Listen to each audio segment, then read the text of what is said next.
आप देख रहे हैं श्री हरि कृपा आश्रम चैनल। संस्थापक स्वामी श्री हरि चैतन्य पुरी जी महाराज।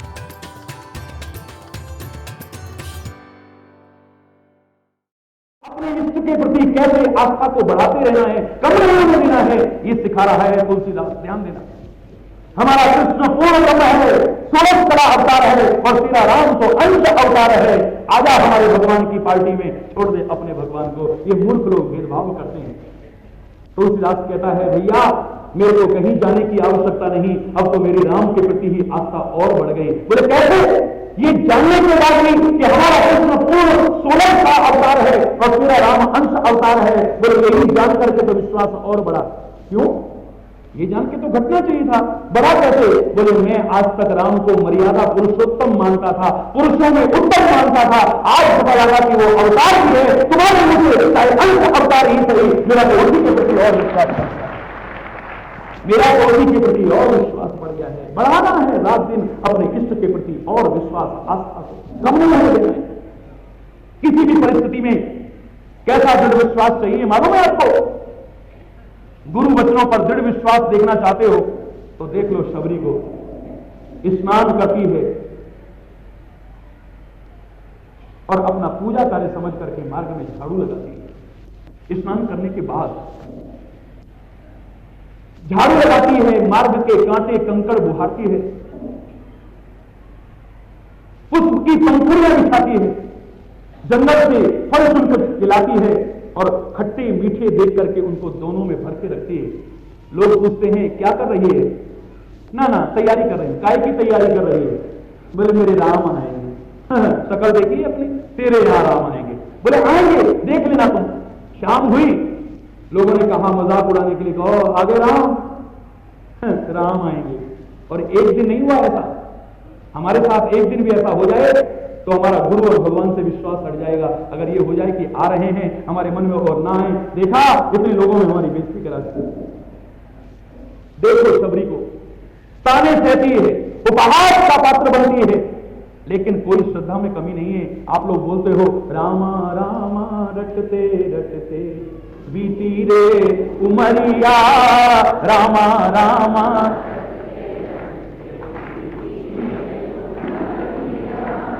मैं पूरा नहीं सुना रहा।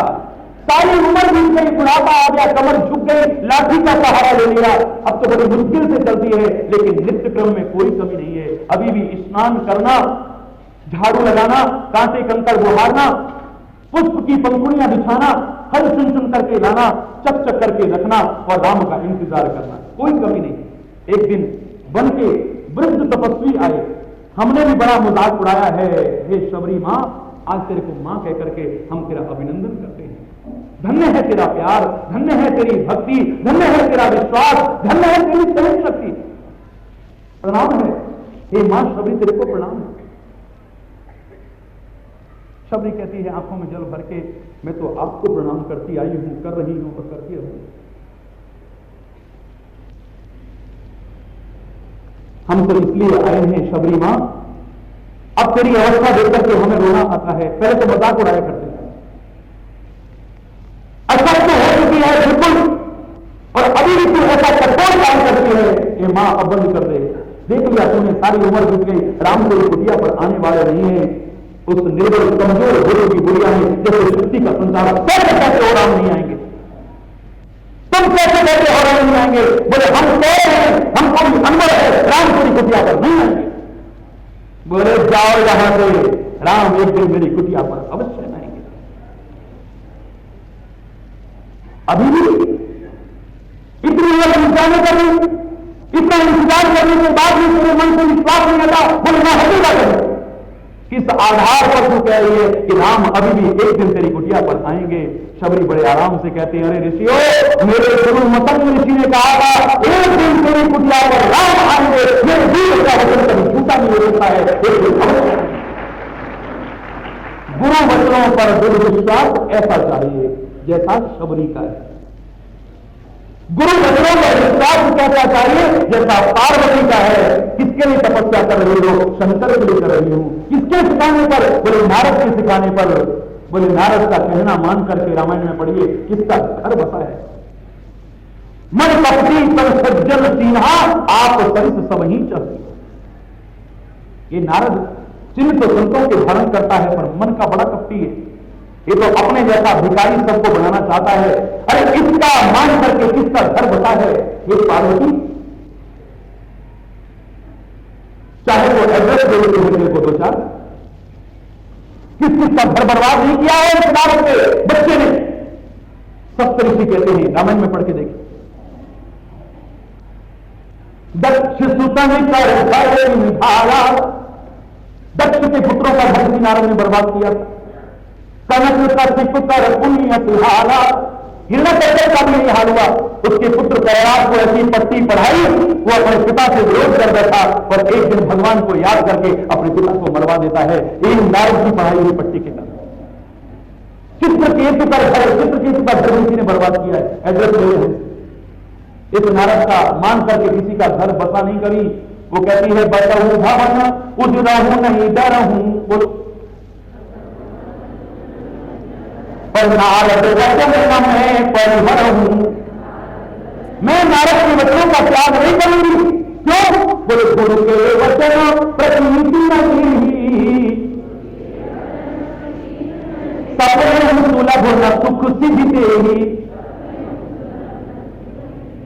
उसको स्वप्न में भी सुख और सिद्धि नहीं प्राप्त हो सकती जिसको अपने गुरु के वचनों पर विश्वास नहीं है। यहां तो दृढ़ विश्वास की आवश्यकता है। और दृढ़ विश्वास में अगर मगर कोई जगह नहीं होती है। अगर नहीं आए तो, अगर ऐसा नहीं हुआ तो, अगर ऐसा नहीं हुआ तो, हाय ऐसा हो गया तो, कुछ नहीं, ऐसा होगा। कोई आया, महाराज जी नया काम शुरू कर रहे हैं, मेरे मुंह से निकल गया प्रभु का नाम लो और शुरू कर दो, चिंता मत करो। महाराज जी अगर ना चला, मैंने कहा और नहीं चले। क्योंकि अगर कहा भी आ गया, अगर तेरे को विश्वास नहीं तो कुछ नहीं करो। बोलो, जब आपको विश्वास है, अगर ना चला तो, जब कार्य शुरू करने से पहले ही आपके मन में संदेह है, उस कार्य की सफलता की संभावनाएं उतनी कम हो जाती है। अंगद तुम जाओ समुद्र के पार, अंगद कहीं जाऊं मैं पारा, पर संशय पशु फिरती वाला। जामवंत बोला तुम नहीं जा सकते हो। बोले जा तो सकता हूं, पर लौट के आऊंगा कहीं लंका से कोई पता नहीं। बोले काम अभी शुरू नहीं किया और संदेह तेरे को पहले हो गया, मन में संशय है, अगर मगर आ गया तो तू कभी भी अपने काम में सफल नहीं हो सकता। अंगद बैठ गए। बोलो, यही अंगद था।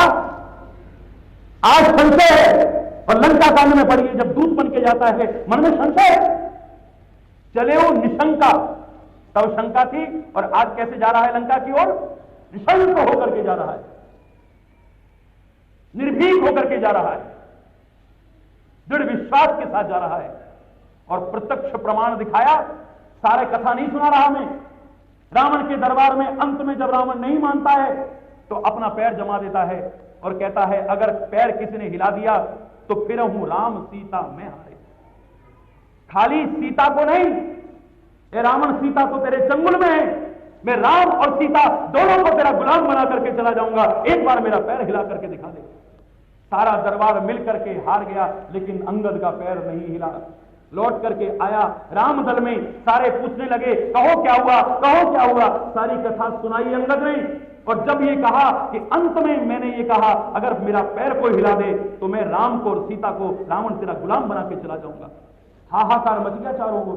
हाय अगर तेरा पैर हिल जाता, हाय अगर तेरा पैर हिल जाता तो, हाय अगर तेरा पैर हिल जाता तो। राम के मुंह से भी निकलता है अंगद अगर तेरा पैर हिल जाता। बोले आप सब कह सकते हैं, लेकिन जिसके मन में दृढ़ विश्वास है वो अगर मगर को कोई जगह नहीं होती है। दुनिया की कोई ताकत ऐसी नहीं थी जो मेरे पैर को हिला जाए। इसको कहते हैं, बोलो क्या कहते हैं? दृढ़ विश्वास। उत्तराखंड की अभी पिछले साल की बात है, मई के महीने में यहां पर बहुत लोग आए हुए हैं, दूर दूर से आए हुए हैं। सूखे की स्थिति आ गई थी, बारिश नहीं हो रही थी।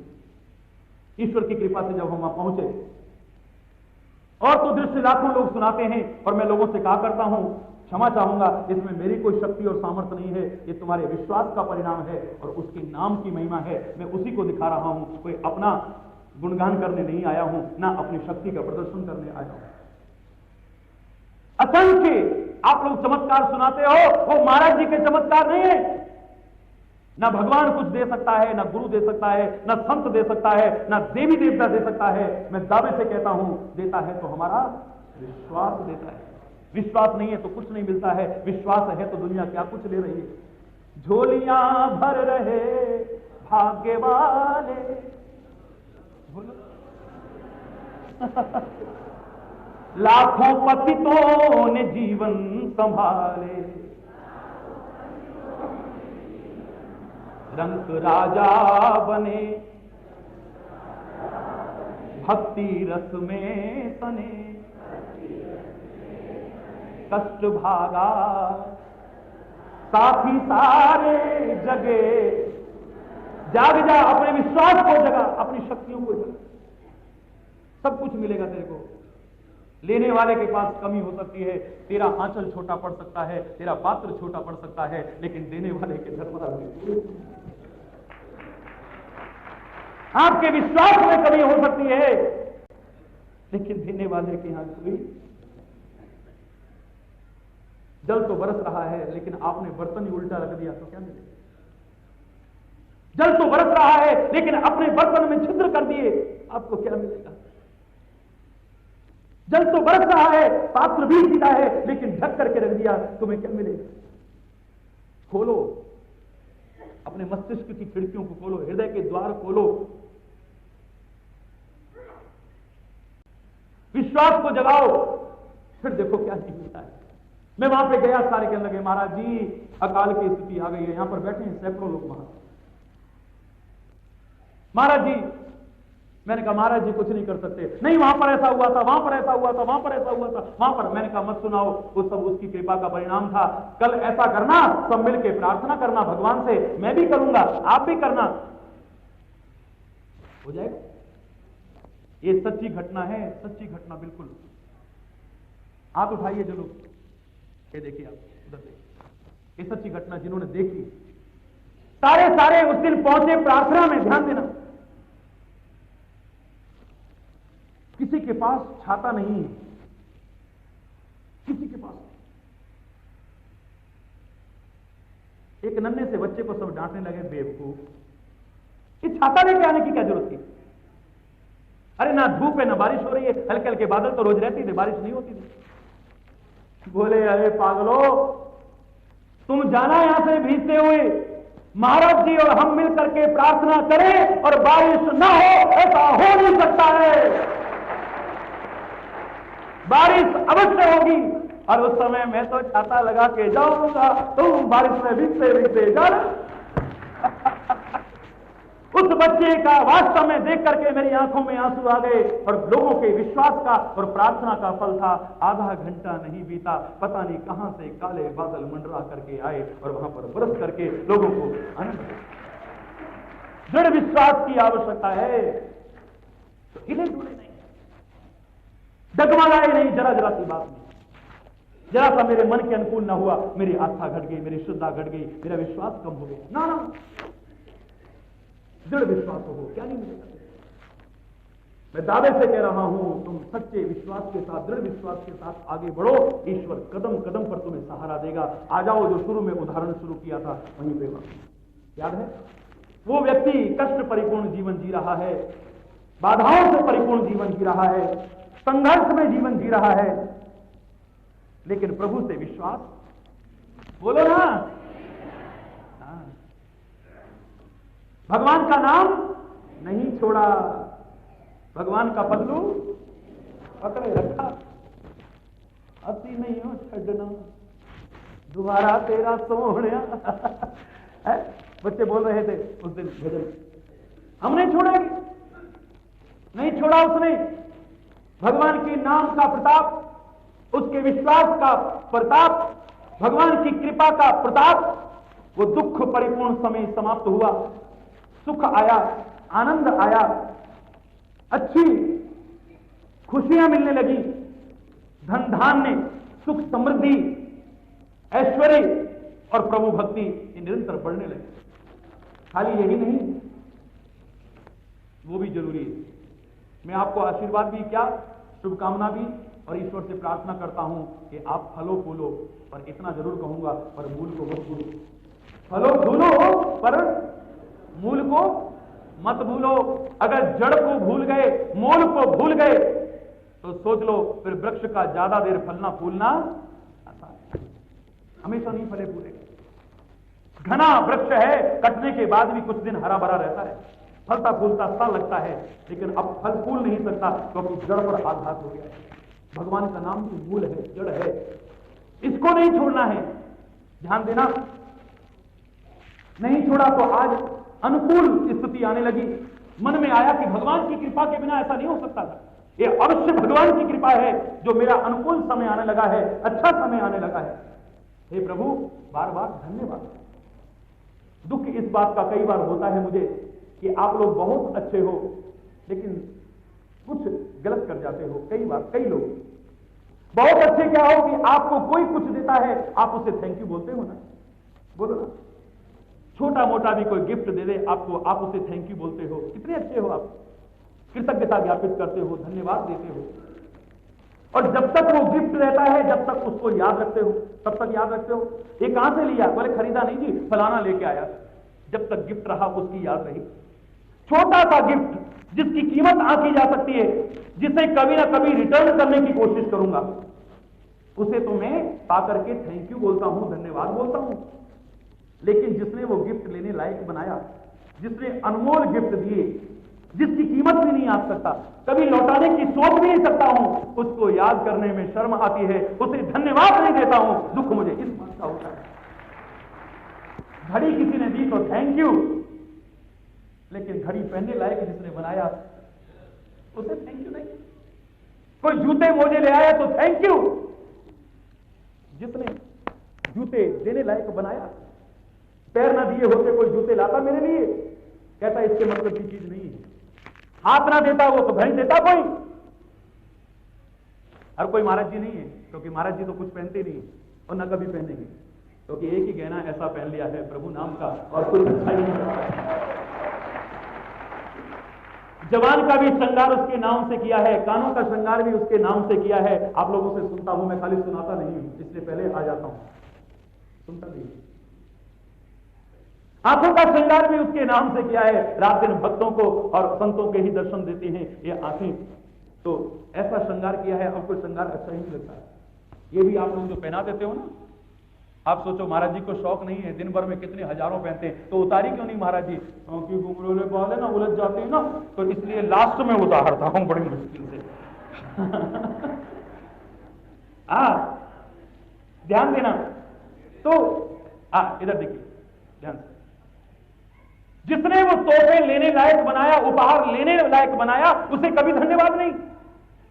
जिसके तोहफों की कोई कीमत नहीं आंक सकता हूं, दुनिया के तोहफों की कीमत आंक सकता हूं, लेकिन उसके दिए है कोई दुनिया में ऐसा विद्वान, है कोई ऐसा समझदार, है कोई ऐसा बुद्धिमान? मेरा खुला चैलेंज है, उसके दिए नियामतों के, तोहफों के, उपहारों की कीमत आंक के दिखाओ ना जरा। सृष्टि में क्या कुछ दे रखा है उसे छोड़ दो। सूर्य चंद्र से प्रकाश दे रहा है, छोड़ो। हवा जीवन बचाने के लिए चला रखी है, छोड़ो। जल दे रखा है, उसे छोड़ो। सब कुछ दे रखा है, उसे छोड़ो। ये शरीर दिया है, इसे भी छोड़ो। एक हाथ की कीमत आंख के दिखा दो जरा कितनी है। भगवान न करे किसी का हाथ न हो या किसी का न रहे, भगवान न करे ऐसा। सारी दुनिया की दौलत इकट्ठी करके एक हाथ ऐसा मिल जाएगा क्या? कितनी कीमत होगी इसकी? दुख तब होता है जब एहसान फरामोश होकर के ये जीव कई बार कह देता है, क्या दिया है भगवान ने हमको महाराज जी? अरे क्या नहीं दिया है तेरे को? सारी दुनिया की दौलत इकट्ठी करके एक हाथ नहीं ला सकता है, उसने दो हाथ दिए हैं, तू कह रहा है क्या दिया है? सारी दुनिया की दौलत इकट्ठी करके एक पैर नहीं मिल सकता है,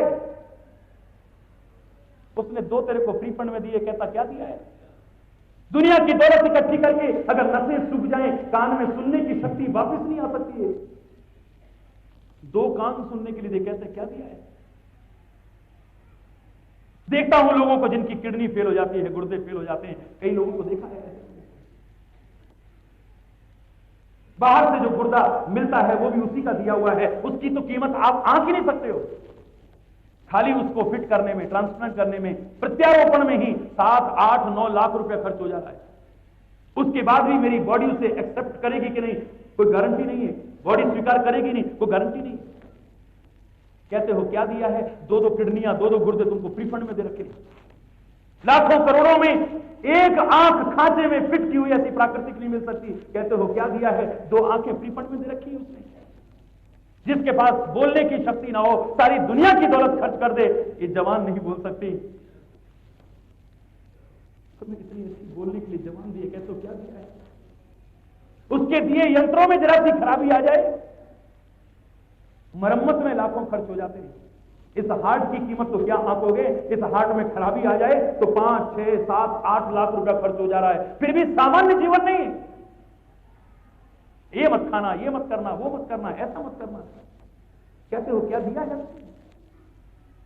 अरे उसने क्या नहीं दिया, पर तुम क्या कर रहे हो?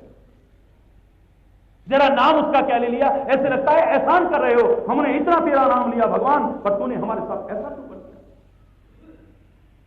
स्कूल में पढ़ाया जाता था, thank you for the world so sweet, thank you for the things we eat, thank you for the birds to sing, thank you God for everything. लेकिन जीवन के व्यवहार में ना तो सिखाने वाले ने अपनाया, ना सीखने वालों ने अपनाया। कभी उसे धन्यवाद देने की फुर्सत ही नहीं आई। काश तुमने उसको धन्यवाद दिया होता। एहसान फरामोश बनकर के ये कहने वालों, क्या दिया है? मैं कहता हूं क्या नहीं दिया है उसने। लेकिन तुमने क्यों नहीं समझा? क्योंकि तुम्हें सहज में मिल गया है। जो चीज सहज में मिल जाती है उसकी कदर को आप लोग नहीं जान पाते हो। गंगा के किनारे रहने वालों से पूछो, गंगा की महिमा को जानते हो? कितना नहाते हो? बोले नल में भी तो वही पानी आता है।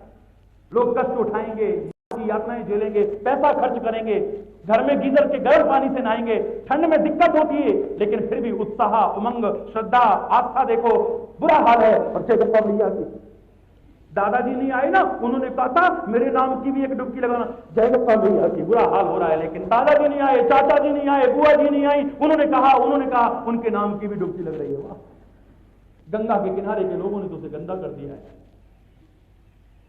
बाहर वाला तो श्रद्धा रखता है, साबुन भी नहीं लगाता है, डरता है, गंगा मैया पे जा रहे हैं। वो कहते हैं हमारी तो गंदगी भी इसी में जाती है। सहज में मिल गई है, उन्होंने उसकी कदर। आप कष्ट सहन करोगे, पैसा खर्च करोगे, मार्ग की यातनाएं सहन करोगे। हिमालय में जाते हो, हिमालय के दृश्य को देख करके देश विदेश के लोग नाच उठते हैं, कैमरे, वो देखो कितना अच्छा, वो देखो कितना अच्छा। और वहां जो खेतों में काम कर रहे हैं हिमालय क्षेत्र के लोग, गढ़वाल कुमायूं के लोग, मैंने उनसे कई बार पूछा कितनी बार देखते हो? ये काम रह गया है। बोलो सहज में मिल गया है। महाराज जी के पास में आप लोग अधिकांश लोग आते हो, जब धर्म सम्मेलनों में, विभिन्न कार्यक्रमों में, ऊपर आके अगर बाई चांस घंटों लंबी लाइन लगने के बाद जहां एकदम से आगे भगा दिया, यूं करके अगर किसी को चरण छूने का सौभाग्य मिल गया, नीचे तड़ी मारता है, महाराज जी को मत्था टेक के आया, महाराज जी को प्रणाम करके आया। और जहां आराम से आ गए, चलेंगे यार 7 नहीं 8 बजे चलेंगे, बोलो वृंदावन, आज नहीं कल चलेंगे, कल नहीं परसों। क्योंकि जो चीज सहज में मिल जाती है उसकी कदर को हम लोग नहीं जानते हैं। जो कष्ट पाके मिलती है उसकी कदर को जानते हैं। ये शरीर, ये अमूल्य निधियां, ये उपहार आपको सहज में मिले हैं। जिनको नहीं मिले उनसे पूछो। इस हाथ की कदर उससे पूछो जिसके पास हाथ, बोलो। इन आंखों की कदर उससे पूछो जिसके पास आंखें, सारे बोलो। इन कानों की कदर उससे पूछो जिसके पास सुनने की शक्ति। इन पैरों की कीमत वो ज्यादा जानता है जिसके पास पैर। अरे जिसके पास जो नहीं है उससे पूछो कदर। जब तक मां बाप रहे तुमने कदर नहीं की, बड़े बुजुर्ग रहे उनकी कदर नहीं की। आज कहते हो उनके मरने के बाद यहां तो सत्संग में नहीं आने देना चाहते थे, मंदिर में जाना भी बुरा लगता था। तुमको तो एक ही बात सोचती है, अब मरने के बाद हरिद्वार ले जा रहे हो। जीते जी रोटी के 2-2 टुकड़ों के लिए तरसता छोड़ा उनको बेचारों को, मरने के बाद सारी बिरादरी का भोजन कर रहे हैं, तरह तरह के पकवान कर रहे हैं। वाह है, जीते जी कदर नहीं करी, सहज में मिल गए। हाय अच्छा था, कम से कम घर में रहते थे तो जरा जरा देर में ताला नहीं लगाना पड़ता था।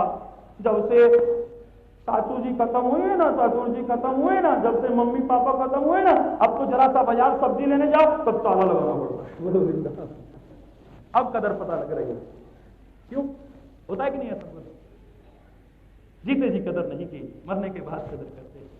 सहज में जो चीज मिल जाए उसकी कदर नहीं की। उसने बहुत कुछ दिया है, लेकिन उस व्यक्ति ने भगवान के प्रति कृतज्ञता ज्ञापित की। ऐ परमात्मा, तेरे अलावा कौन हो सकता है? क्योंकि दुनिया साथ छोड़ गई थी। अगर मैंने तेरा नाम या तेरा साथ नहीं छोड़ा था तो तूने ही साथ निभाया और आज मेरी अच्छी स्थिति है, सुख की स्थिति है, अनुकूल स्थिति है। ये तेरी कृपा का ही परिणाम हो सकता है और कुछ नहीं हो सकता है। बार बार धन्यवाद, बार बार कृतज्ञता ज्ञापन। और कहने लगा जीवन भर चलता रहेगा सब कुछ। ऐसा करते हैं जहां इतने कष्ट उठाए, 7 दिन अगर कारोबार नहीं करेंगे तो वो मुसीबत नहीं आ जाएगी। चलो यार 7 दिन तीर्थ यात्रा करते हैं, कहीं सत्संग में चलते हैं। चल दिया। जब चल दिया, मार्ग में एक दिन कीर्तन करता चला जा रहा था। ये सुनने लायक घटना है और समय होने वाला है, शायद होने वाला ना। आपका प्यार तो कहेगा कि नहीं होने वाला है, लेकिन मेरी घड़ी टिक टिक कर रही है। मैं नहीं रखी वैसे, घड़ी बंद है। मैं बरेली वालों का बहुत बहुत धन्यवाद दूंगा इस बात पे। हालांकि ये समय ईश्वर की कृपा से ही मिला है, सहज में इतना समय ये नहीं मिल पाता है। आपका प्यार का परिणाम, मैंने कहा ना, ये आपके प्यार का ही परिणाम है जो आपको ये समय मिला है। लेकिन आनंद तब है जो सुनो उसका एक अंश अपने जीवन में उतारो। ये ना हो जाए, मैंने कल आपसे कहा, संत गुरु, जिनको सच्चे अर्थों में संत गुरु कहते हैं, आपकी संपत्ति नहीं, आपका अच्छा जीवन चाहते हैं, आपका अच्छा आचरण चाहते हैं, आपका अच्छा स्वभाव चाहते हैं, आपका अच्छा व्यवहार चाहते हैं, आपका अच्छा लेन देन चाहते हैं, सामाजिकता आपके अंदर चाहते हैं, राष्ट्रीयता मानवता आपके अंदर चाहते हैं, प्रेम एकता सद्भाव आपके अंदर चाहते हैं, शांति का साम्राज्य स्थापित करने में जो योगदान दे, ऐसे लोगों ने अच्छे लगते हैं। एक कथा सुनना और सुनाना तभी सार्थक है, एक अंश तो उतारे। उस दुर्भाग्यशाली की तरह मत बनना जो कहता है कि आप समझा समझा के हार जाओगे। अपने जीवन के द्वारा कह रहा है, जबान से ना भी कहे तो, लेकिन हम सुधरने वाले नहीं हैं। आप बोल बोल के थक जाओगे, यहां से आगे बढ़ जाओगे, लेकिन हमारे जीवन का ढर्रा वही चलता रहेगा। इस हार के ऊपर ही मैंने बोला था। एक बार एक पत्रकार भाई ने मेरे से प्रश्न पूछा, बड़ा प्यारा प्रश्न था, तो मैंने उनसे क्षमा याचना की। मैंने कहा, भाई प्रश्न बड़ा अच्छा है, लेकिन यहां पर उत्तर नहीं दूंगा, बाहर इतना विशाल जन समुदाय है, उसके बीच उत्तर दूंगा। सारे प्रश्नों के उत्तर दिए ना, आप संतुष्ट हैं? बोले हाँ जी। 5 मिनट लगेंगे, बाहर जाके उत्तर दूंगा। आज सुबह से हमारी टीम आपके साथ रही, पत्रकारों की, और सुबह से शाम तक अंदाज लगाया हमने गिन करके 15-20 हजार हार आपको पहना दिए गए, सुबह से लेकर शाम तक। महाराज जी, ये हार पहनाने का भाव क्या है? क्यों पहनाते हो? इतना फूल, इतना टाइम बर्बाद करना क्या ये अच्छी बात है? बड़ा अच्छा प्रश्न था, मैंने पहले कभी सोचा भी नहीं था इसके बारे में। वहां से, कमरे से और मंच तक पहुंचते पहुंचते जो मुझे नजर आया, 12-13 अर्थ इस हार के मैंने किए। 2-3 ही सुनाया करता हूं तो कि समय नहीं रहता है, अंत में जाके कह पाता हूं ना। 2-3 सुना दूं, ये हार क्यों पहनाते हैं? मैंने कहा, मेरे भाई ने बड़ा अच्छा प्रश्न किया, लेकिन मैं ये बताना चाहता हूं कि हार खाली स्वामी हरि चैतन्यपुरी को या अन्य संतों महापुरुषों को ही नहीं पहनाए जाते हैं, हार तो बहुतों को पहनाए जाते हैं। आप पूछ सकते हैं कि क्यों, तो सबको अलग अलग भावना से पहनाए जाते हैं। मैं आप लोगों से शुरू होता हूं। आपका जब विवाह होता है, वर और वधू एक दूसरे को हार पहनाते हैं या नहीं पहनाते? बोलो बोलो ना। सिर हिला के नहीं, जवान से बोलोगे सारे। पहनाते हैं कि नहीं? पहनाते हैं। भगवान ने जिसको जवान दी है, सारे जवान से बोलना। चाहे गांधर्व विवाह हो, बहुत से लोग कोर्ट मैरिज कर रहे हैं, उचित है अनुचित इस पर नहीं चर्चा कर रहा। स्वयंवर होता था, वैदिक रीति से विवाह होता है, सब में और कुछ हो ना हो, हार तो पहनाए जाते। क्यों पहनाते हैं?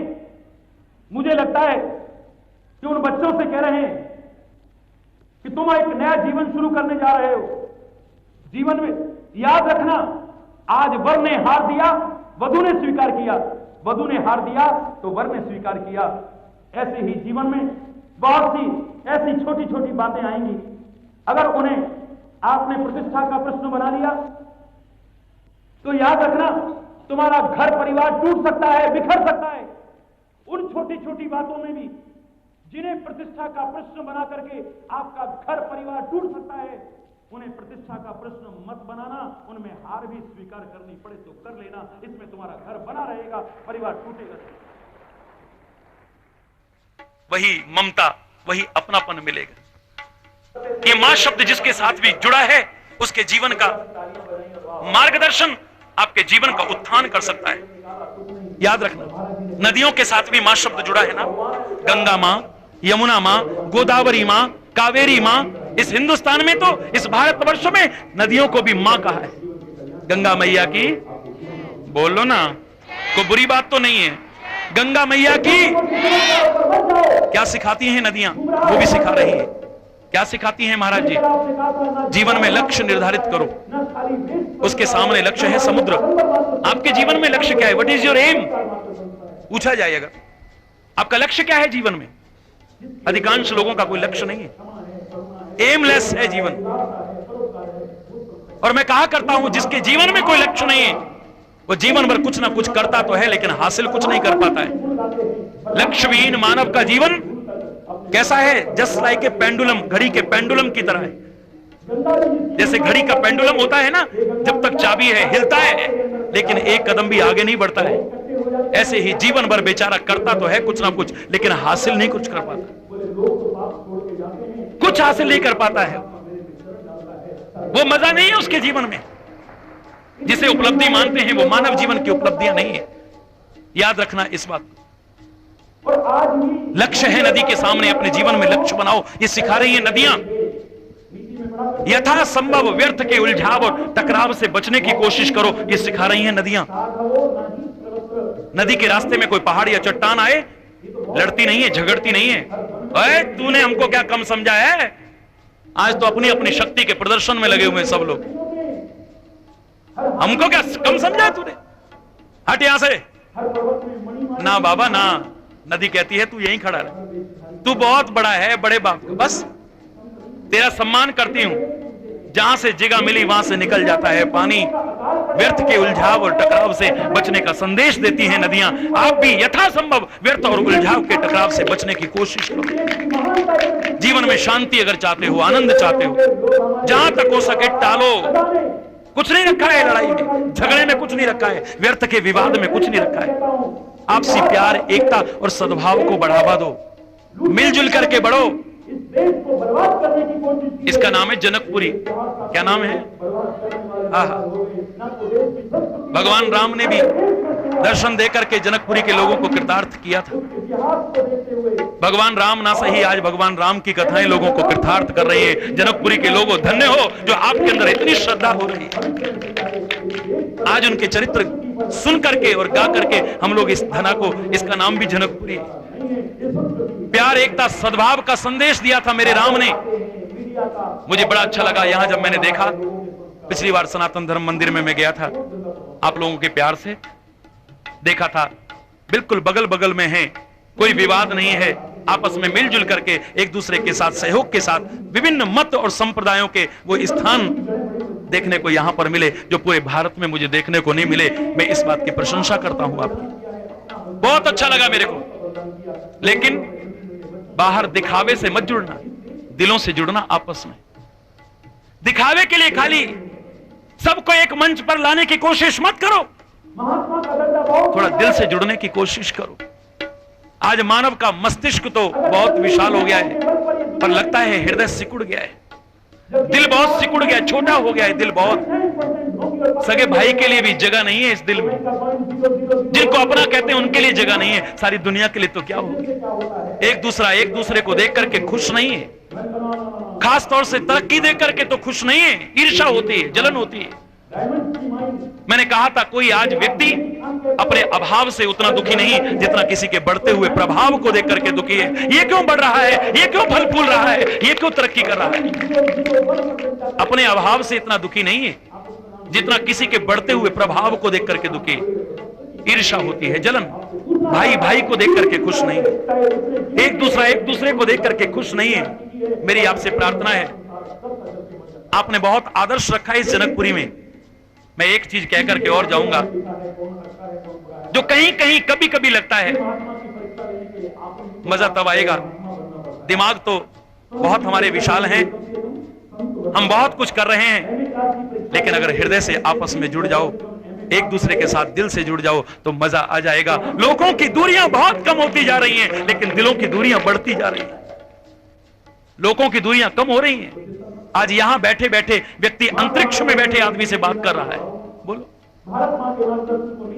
यहां बैठे बैठे ऐसे लग रहा है जैसे आमने सामने बात कर रहे हैं। देशों की नहीं, विभिन्न लोगों की दूरियां कम हो रही हैं, लेकिन दिलों की दूरियां बहुत बढ़ती जा रही हैं। घर में देखो तो, मोहल्ले में देखो तो, परिवार में देखो तो, नगर में देखो तो, देश में देखो तो, समाज में देखो तो मजा आ जाएगा अगर दिल में एक दूसरे के प्रति प्यार हो, दिल में एक दूसरे के प्रति सद्भाव हो, खाली अपने अपने उत्थान की ना सोचो, सर्वहितकारी चिंतन आ जाए।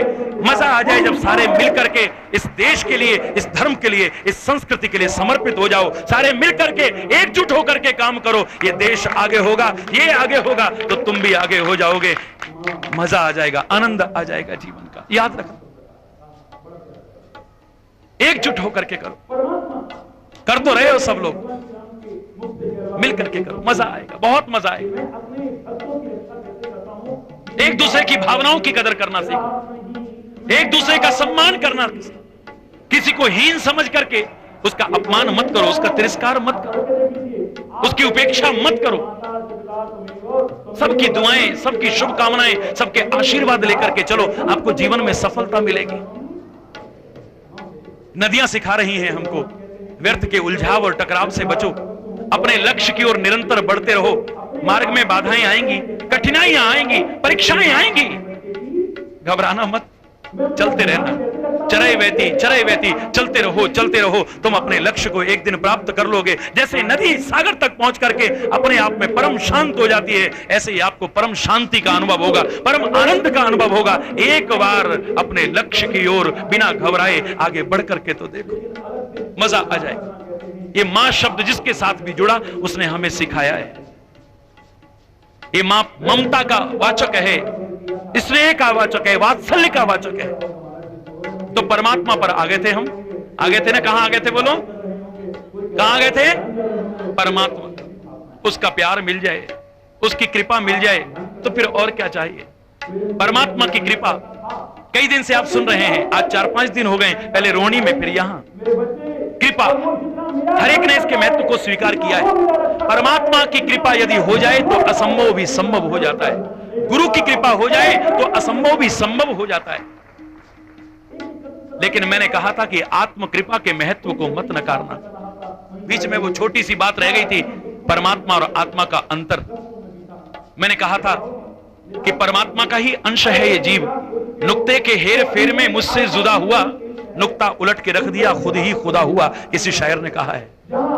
लेकिन इसका मतलब ये नहीं कि खुदा समझ लेना अपने आप को भगवान समझ लेना, ऐसा नहीं। अंतर है फिर भी ना, अंतर होते हुए भी अंतर क्या है? परमात्मा सृष्टि के कण कण में है, लेकिन आत्मा खाली मेरे शरीर में है, सृष्टि के कण कण में नहीं है। इतना याद रखना। ये आत्मा का भोजन खाली यही है जो आप ले रहे हो, लेकिन भगवान परमात्मा अगर आपकी प्यार और श्रद्धा है, यह आपके वस्तु और पदार्थ को भी खा सकता है, उसे भी ग्रहण कर सकता है। पत्रम पुष्पम फलम तोयम यो में भक्त्या प्रेक्षति। भगवान कृष्ण कहते हैं अर्जुन से गीता में, भक्ति पूर्वक, प्रेम पूर्वक, श्रद्धा पूर्वक अगर कुछ भी मुझे दे उसे मैं स्वीकार करता हूं। करके दिखाया, केले के छिलके खा करके दिखाए हैं, विदुर के रूखे साग को खा करके दिखाया है, धन्य के साग और डोडे को खा के दिखाया है। उस परमात्मा ने, ये आत्मा खाती नहीं है, ये भोजन ग्रहण नहीं करती है। परमात्मा अगर प्यार से दो तो वो ग्रहण कर सकता है। परमात्मा बिना करे भी सब कुछ कर सकता है, लेकिन आत्मा कुछ करती नहीं, खाली देखती है, दृष्टा है खाली। ये मेरे पास कागज आया था, अंतर क्या है, क्या खाती है आत्मा, क्या परमात्मा खाता है, और ये प्रश्न मेरे पास आया था, उसका बीच में उत्तर है। परमात्मा की कृपा हो जाए, अपनी बात पर आ जाओ, कुछ असंभव नहीं है। गुरु की कृपा हो जाए, कुछ असंभव नहीं है। लेकिन मैंने कहा था आत्म कृपा के महत्व को आप नकार नहीं सकते। खुद कोशिश नहीं करोगे तो भगवान की और गुरु की कृपा भी बेकार हो जाएगी, इतना याद रखिएगा। भगवान तो कृपालु हैं, दयालु हैं। आपके किसी गुण को देख करके कभी रीझ गए, लेकिन अगर आत्म कृपा न रखी, अपना जीवन का आचरण अच्छा ना रखा, तो भगवान की कृपा के अधिकारी हमेशा नहीं बने रह सकेंगे। रावण क्या शंकर का भक्त कम था क्या? बोलो बोलो ना, सूखा झूठ बहुत भक्त था ना, कौमने झूठे की तपस्या कितनी कठोर की, शायद हमने नहीं की, आपने नहीं की।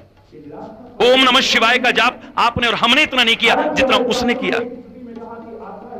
शादियों में, पार्टियों में, क्लबों में, जहां चारों ओर नशे में धुत लोग गंदी नजरें रखते, उनके बीच में तो अपनी बहू बेटियों को नचाने में शर्म नहीं करते हो, खींच खींच के नचाते हो। या कीर्तन में नाचने लग जाए कोई तो उसका नाम रखते हो, इससे बड़ी शर्म की बात क्या है? फलानी नाच रही थी वहां पे, जहां पर सबकी गंदी नजरें पड़ रही हैं, बीच सड़क पर ऐसे ऐसे अनजान लोगों के बीच अपनी बहू बेटियों को नचाने में शर्म नहीं आती। लेकिन मंदिर में सत्संग में अगर कोई नाच जाए तो उसका नाम रखते हो, दुनिया भर की बातें करते हो। हम ऐसा कर सकते हैं, लेकिन रावण पागल होकर नाचता था, शिवलिंग के सामने नृत्य करता था, रिझाता था भगवान शंकर को। अपनी गर्दन तक काट काट के चढ़ा दी उसने भगवान शंकर के सामने। बोलो, काट सकते हो? नहीं ना, काटना भी मत। गर्दन काटने का मतलब अपने अभिमान को खत्म कर देना। कहीं ऐसा सोच करके कि महाराज जी ने गर्दन काटने की बात कही थी, कोई आजमाने के लिए कि हाँ हम महाराज जी की बात पे चलते हैं, जाके कोई अपनी गर्दन काटे और महाराज जी को कलंकित करते ना। मेरे भाई, गर्दन काटने का मतलब अपने अभिमान को छोड़ दे। पागल होके नाचता था भगवान शंकर के सामने, और शंकर उसकी तपस्या से खुश हुए, दर्शन दिए। और खाली दर्शन नहीं, पुत्र वरदान मांगो, मुंह मांगा वरदान दिया। खुश हो गए थे ना? बोलो, शंकर भगवान क्या रावण से खुश नहीं हुए? हुए थे ना, पर हमेशा खुश रह सके? क्यों? शंकर जी ने तो कृपा कर दी थी, गुरु बनकर के भी कृपा करी, स्वामी बनकर के भी कृपा करी, लेकिन अपना आचरण अच्छा नहीं रखा, अपना जीवन अच्छा नहीं रखा, अपने कर्म अच्छे नहीं रखे, गिर गया वो आत्मा और परमात्मा की नजरों से। भगवान का स्मरण, अपने कर्तव्य का पालन, एक दिन हमेशा खुश नहीं रह सके भगवान। वही शंकर हनुमान के रूप में आकर के उसी की लंका में आग लगाते हैं। कोई स्वामी अपने सेवक के साथ ऐसा करे? मैंने तो नहीं सुना था कभी। क्या ऐसा नहीं हुआ? बोलो, हुआ ना? भस्मासुर क्या भगवान शंकर का भक्त नहीं था? था ना? अगर उसकी तपस्या से खुश ना होते तो उसे दर्शन क्यों देते? भगवान शंकर दर्शन देते, और खाली दर्शन नहीं देते, वरदान भी देते हैं। पुत्र वरदान मांगो, जिसके सिर पर हाथ रखो वो जल करके भस्म हो जाए।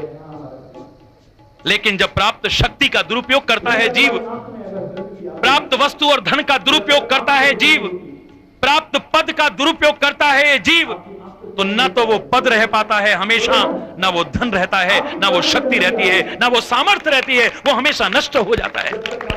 दुरुपयोग नहीं करना। दुरुपयोग करने की सोची, मन में दुरुपयोग का जैसे ही भाव आया, कोई भगवान अपने भक्त का नाश नहीं चाहेगा, कोई स्वामी अपने सेवक का नाश नहीं चाहेगा, कोई गुरु अपने शिष्य का नाश नहीं चाहेगा।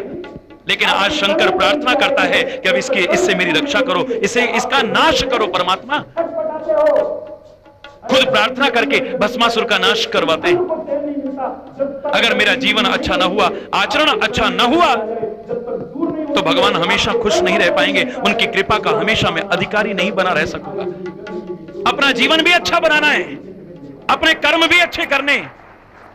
याद रखो, मैं तो सरल शब्दों में इतना कहा करता हूं लोगों से, पहले तो ऐसा कोई काम मत करना जीवन में जो कभी दुनिया की नजरों से गिर जाओ। लेकिन दुनिया का अपना अपना नजरिया है। ये हर व्यक्ति की घटना और जीवन को अपने अपने ढंग से देखता है। हर एक को खुश करना, हर एक को संतुष्ट करना हर एक की बस की बात नहीं है। भगवान सबको संतुष्ट नहीं कर पाए, संत महापुरुष सबको संतुष्ट नहीं कर पाए, देवी देवता सबको संतुष्ट नहीं कर पाए, मौसम सबको संतुष्ट नहीं कर पाए, तो आप सबको संतुष्ट कर लोगे ऐसा सोचना भी मत कभी। 10 आपको अच्छा मानेंगे तो 10 आपको बुरा भी मानेंगे। पहले तो अपनी तरफ से कोशिश मत करना कि दुनिया में भी किसी की नजरों से गिर जाओ। लेकिन इनका अपना नजरिया है, अपना दृष्टिकोण है। एक बार इनकी नजरों से चाहे व्यक्ति गिर गया हो उसके तो उबरने की संभावना हो सकती है, लेकिन जिस दिन जीव आत्मा या परमात्मा की नजरों से गिर गया, उसके जीवन में फिर उबरने की संभावना नहीं है। अगर समझ में ना आए तो छोटा सा उदाहरण सुना करके मैं अपनी बात को पूरी करूंगा। समय हो चुका है।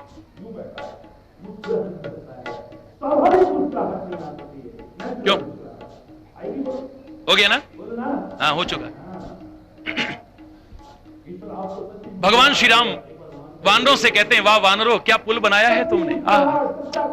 कितना सुंदर पुल, अद्भुत अलौकिक चमत्कार संसार में। आहा, अरे वानरों, क्या मेहनत करी है तुमने। जैसे मैं आज अपने बच्चों से कह रहा था, क्या तुमने मेहनत करी है, ऐसा एक अजीब करिश्मा करके दिखा दिया है, सबको एक जगह ला करके प्यार और सद्भाव के साथ जोड़ करके दिखा दिया है। धन्य है। और ये कौन कर रहे हैं मालूम है? जिन वृद्धों का तिरस्कार लोग करते हैं, आज उपेक्षा करते हैं, वो रिटायर्ड और पेंशनर्स एसोसिएशन कर रही है। वो बुजुर्ग लोग कर रहे हैं, हालांकि बच्चे भी उनका साथ दे रहे हैं। और साथ में हरि कृपा सेवा मिशन भी है। हरि कृपा है साथ में ना। ईश्वर की कृपा जहां है तो फिर असंभव क्या है। God helps those who help themselves. हिम्मते मर्दा मददे खुदा। ईश्वर भी उसकी मदद करता है जो खुद कोशिश करता है। आपने कोशिश की, ईश्वर की कृपा हुई, आज आपने वो करके दिखा दिया। लोग शायद लाखों रुपए खर्च करके वो नहीं करते जो आपने खाली प्यार और सद्भाव के बल पर करके दिखा दिया है। भगवान श्री राम कहने लगे, अरे वानरों, तुम्हारी कृपा से आज अद्भुत चमत्कार हो गया है। क्या पुल, आहा, कितना सुंदर पुल। वानर कहने लगे, प्रभु शर्मिंदा मत करो, मत शर्मिंदा करो हमें, ये आपकी कृपा है, हमारा प्रयास कुछ नहीं। ना भाई ना, अगर तुम दूर दूर से पहाड़ न लाते, चट्टाने न लाते, हनुमान, याद करो इस बात को, नल नील उन्हें न छूते, उनके छूने से जो उन्हें श्राप था आज वरदान सिद्ध हो रहा है। पानी पर पत्थर न तैरते। ये तुम्हारी मेहनत रंग ला रही है। बोले ना प्रभु ना। माना कि हम लोग पहाड़ और चट्टान ला रहे थे दूर दूर से, माना कि नल नील के छूने से वो पत्थर पानी पर तैर रहे थे, पर समुद्र की लहरों में एक पत्थर उधर जाता, एक पत्थर उधर जाता। ये इकट्ठे होकर के कैसे खड़े हैं प्रभु, मालूम है आपको? राम जी पूछते हैं, बताओ जरा ये कैसे हुआ। हनुमान एक पहाड़ पर रा लिखता था, एक पर मां लिखता था। ए परमात्मा, कोई पत्थर, सीमेंट, गारे की आवश्यकता नहीं, कोई सरिये की आवश्यकता नहीं। आपके नाम की तरह दोनों पत्थर आपस में जुड़ जाते हैं, दोनों पहाड़ आपस में जुड़ जाते हैं। एक पहाड़ पर रा, दूसरे पर मां लिखते हैं, ऐसे जुड़ जाते हैं आपस में और पुल की शक्ल में खड़े हुए। ये आपके नाम का प्रताप है, आपका प्रताप है, हमारा प्रताप नहीं है प्रभु। राम कहते हैं वानरों आपका प्रताप, वानर कहते हैं राम आपका प्रताप। बहस में समय नष्ट नहीं करना चाहिए, ये हमारे परमात्मा भी सिखाते हैं। व्यर्थ में एक क्षण भी नष्ट नहीं करना चाहिए, ये हमारे परमात्मा भी सिखाते हैं। राम जी कहते हैं, ऐ बच्चों, इसमें तो समय नष्ट होगा। मैं कहूंगा आपकी कृपा, आप कहोगे मेरी कृपा। ऐसा करते हैं, परीक्षा करके देखते हैं। मेरे राम ने, आपके राम ने, सबके राम ने। लोग कहते हैं मेरे राम, मैं कहता हूं सबके राम, क्योंकि मुझ में राम, तुझ में राम, सब में राम समाया। मुझ में राम, तुझ में राम, सब में राम समाया। सबसे कर लो प्रीत जगत में, कोई नहीं पराया। मुझ में राम, तुझ में राम, सब में राम समाया। सबसे कर लो प्रीति जगत में, कोई नहीं पराया। मुझ में राम, बोलो सारे,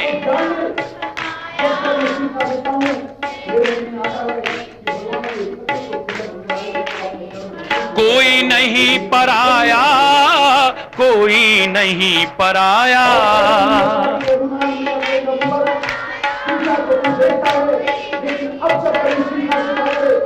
मैंने एक गीत में अंतिम पंक्ति यही लिखी थी, हरि चैतन्य समझते हो तुम हिंदू मुस्लिम सिख ईसाई, अरे पगलो तुम हो आपस में सब भाई भाई, आपस में मिलकर के रहा करो, एक की संतान हो, मानस की जात सब एक है। महापुरुषों ने जोड़ने की कोशिश की, तोड़ने की कोशिश नहीं की। धर्म जोड़ने की कोशिश करता है, तोड़ने की कोशिश नहीं करता है। दुख इस बात का है कि आज धर्म के नाम पर लोग टूट रहे हैं, धर्म के नाम पर बट रहे हैं, धर्म के नाम पर कट रहे हैं।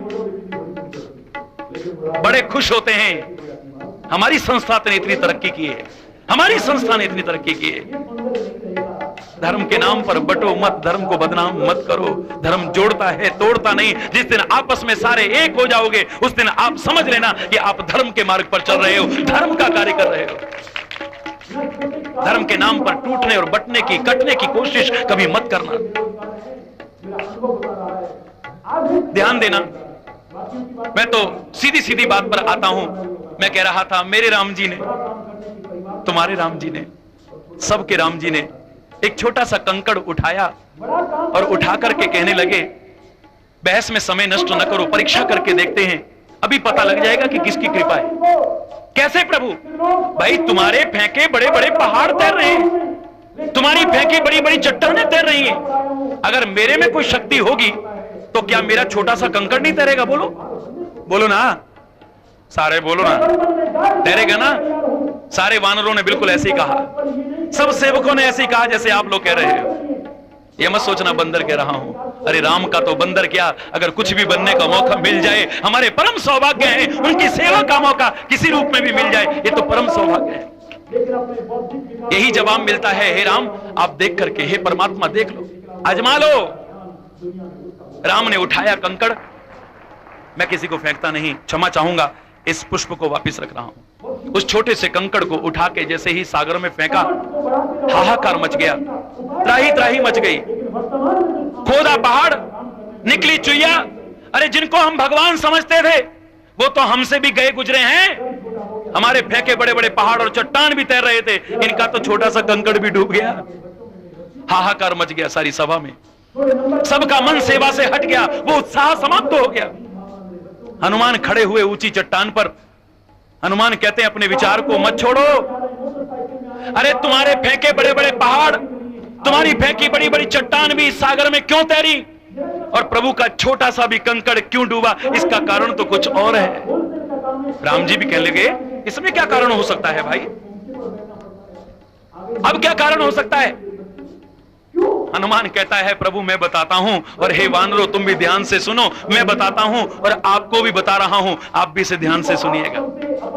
हनुमान कहता है कि हे परमात्मा और हे वानरों, जिसे ये दुनिया वाले एक बार फेंक देंगे ना, जिसे दुनिया वाले छोड़ देंगे, ये दुनिया वाले ठुकरा देंगे, वो तो उबर करके भव सागर में ऊपर आ सकता है, लेकिन जिसे आप ही फेंक दोगे, जिसे आप ही छोड़ दोगे, जिसे आप ही ठुकरा दोगे, वो ऊपर नहीं आएगा, वो नीचे ही नीचे जाएगा। ये भाव क्या प्रस्तुत कर रहा है? कभी हमसे कोई ऐसा कार्य न हो जाए जो हम अपनी आत्मा या परमात्मा की नजरों से गिर जाए। जिस दिन हम अपनी आत्मा या परमात्मा की नजरों से गिर जाएंगे, इस संसार में फिर उबरने की संभावनाएं समाप्त तो हो जाएंगी। उबर करके ऊपर नहीं, फिर तो नीचे ही नीचे चले जाएंगे। इसलिए प्रार्थना करो, जीवन भी अच्छा बनाना, कर्म अच्छे करना, आत्म प्रयास, आत्म कृपा के महत्व को स्वीकार करना। ये मत कहना, हाय हम क्या कर पाएंगे, हम जीवन में क्या कर सकते हैं, हमसे तो कुछ होगा ही नहीं जी, हम क्या कर पाएंगे जी। क्या नहीं कर सकता है तू? ईश्वर की कृपा तेरे साथ है, गुरु का मार्गदर्शन तेरे साथ है। सच्चे दिल से प्रयास तो करके देख, तुझे तेरा लक्ष्य न मिल जाए, चाहे कोई भी क्यों ना हो, आजमा के देखना, स्वयं भी प्रयास करके देखना। इसलिए एक बार प्रार्थना करके देखो ना। पहले हमसे कोई ऐसा काम ना हो, हम दुनिया की नजरों से भी गिरें, लेकिन दुनिया वालों का अपना नजरिया है प्रभु, इसलिए हम तो अंत में यही कहते हैं, हमसे कोई ऐसा काम जीवन में न हो जाए कि जब हम अपनी आत्मा या परमात्मा की नजरों में कभी गिर जाएं। आप लोग बोलते हो भजन, उसकी एक पंक्ति आती है, नजरों से गिराना ना चाहे जित जितनी सजा देना हो नजरों से,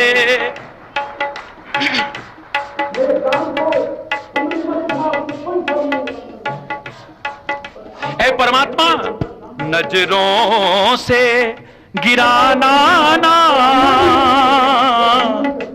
चाहे जितनी सजा देना हो नजरों से।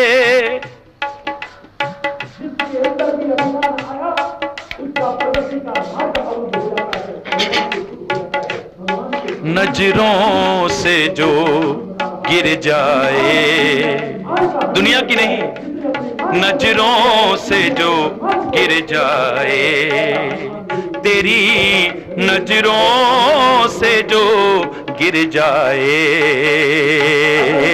वो मुश्किल ही संभल पाए। मोहन तेरे चरणों की गर धूल ही मिल जाए, हो दाता तेरे चरणों की गर धूल ही मिल। नजरों से गिराना ना रहे परमात्मा, हमसे कोई ऐसा कर्म ना हो जाए कभी जीवन में जो हम अपनी आत्मा या आपकी नजरों में कभी गिर जाएं। सच्चे दिल से हम कोशिश करें, अपने कर्तव्य का सही ढंग से पालन करें, हृदय से आपका स्मरण करते हुए। मां बाप ने भी जन्म दिया, पाला पोसा, बड़ा किया, स्कूल में भर्ती कराया, सारे काम कर दिए, स्कूल में टीचर ने भी पढ़ाया, लेकिन फिर भी बच्चा फेल हो गया। मुझे लगता है मां बाप ने भी कृपा की है, गुरु ने भी कृपा की है, कहीं ऐसा तो नहीं कि बच्चे ने आत्म कृपा नहीं की है। आत्म कृपा के अभाव में अपने मां बाप की कृपा को, अपने शिक्षक की, अपने गुरु की कृपा को उस बच्चे ने फेल करके दिखा दिया है। ध्यान रखना, अपवाद को छोड़ करके अधिकांशता यही होता है।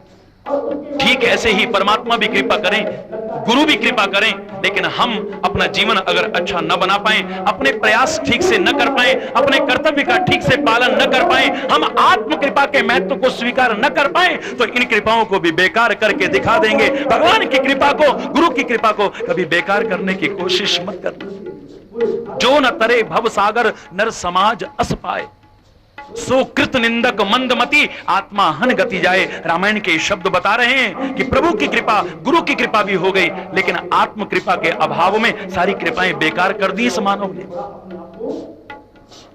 तू अपने कर्तव्य का ठीक से पालन कर। मां मनुस्मर युद्ध च, भगवान कृष्ण कहते हैं अर्जुन हृदय से मेरा स्मरण करते हुए अपने कर्तव्य का पालन कर।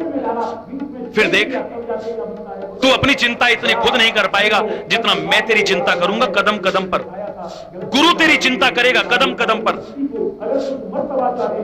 तू चिंतन कर, चिंताओं को छोड़ दे मेरे ऊपर, कदम कदम पर संभालूंगा। एक बार शरण में आ तो जा, सारे आश्रय छोड़ करके एक बार मामेकम शरणम व्रजा, मेरी शरण में तू आ जा। और भगवान की शरण में जो आ जाए भगवान रक्षा न करें, ऐसा हो सकता है कभी? सोचो, प्रैक्टिकल बात है। नदी में बह रहा है जीव, संयोग से किनारे से निकला, घास का एक पौधा आ गया हाथ में, उस घास को पकड़ लिया। घास के पौधे में अगर शक्ति होगी तो बहने से बचा लेगा, और शक्ति नहीं होगी तो वो कहता है धिक्कार है मुझको, जो शरण में आए को बचा नहीं सका, वो खुद उखड़ करके नदी में उसके साथ बहना शुरू कर देता है। एक घास का पौधा, तिनका, अगर शक्ति और सामर्थ्य है तो शरण में आए हुए की रक्षा करता है, न कर पाए तो कहता है धिक्कार है मुझे, खुद उखड़ करके बहना शुरू कर देता है। संत, गुरु और परमात्मा, उनकी शरण में हम आए और वो हमारी रक्षा न करें, ऐसा नहीं हो सकता है।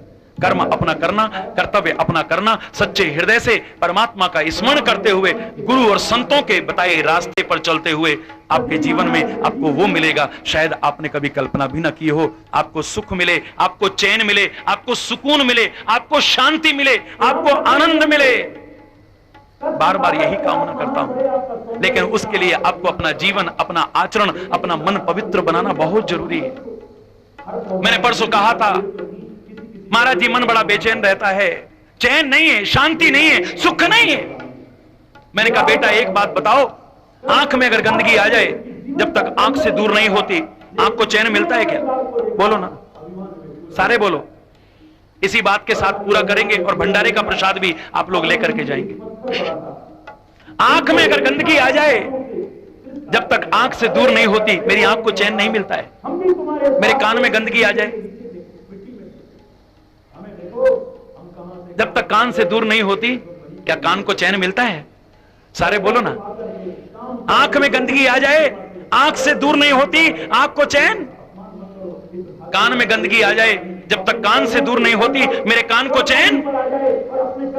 मेरे नाक में गंदगी आ जाए, जब तक नाक से दूर नहीं होती, मेरी नाक को चैन। मेरे मुंह में गंदगी आ गई, थूक या कफ, जब तक मुंह से दूर नहीं होती, मेरे मुंह को चैन। मेरे शरीर में गंदगी आ गई इकट्ठी होकर के, अब शरीर से दूर जब तक नहीं होती, मेरे शरीर को चैन। मेरे खून में गंदगी आ गई है, अगर मैंने उसे दूर न किया तो मालूम है धीरे धीरे फोड़े फुंसी के रूप में ऊपर आएगी और मेरे को बेचैन कर देगी।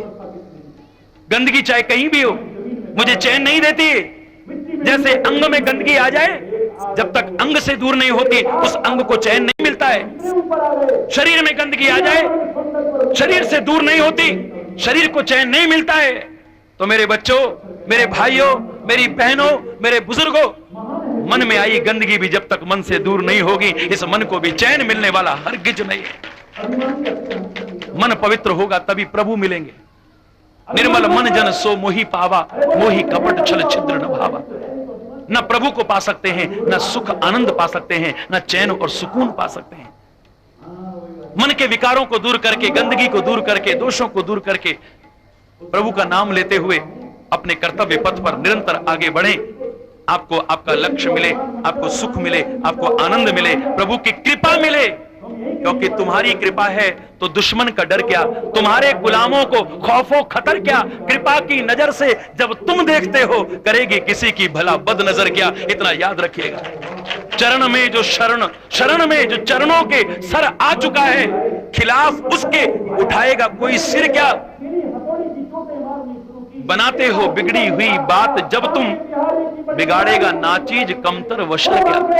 अनाथों के दृग बिंदु से तुम न रूठो, ऐ परमात्मा, अनाथों के दृग बिंदु से तुम न रूठो, तो कर लेगा सारा जहां। रूठ कर क्या, सारी दुनिया भी रूठ जाए तो कुछ बिगाड़ने वाली बात नहीं। एक तेरी कृपा चाहिए, तेरा साथ चाहिए। रख ले सेना कौरवों के साथ, हमारे साथ तो तू आ जा और तेरा कृपा का हाथ आ जाए।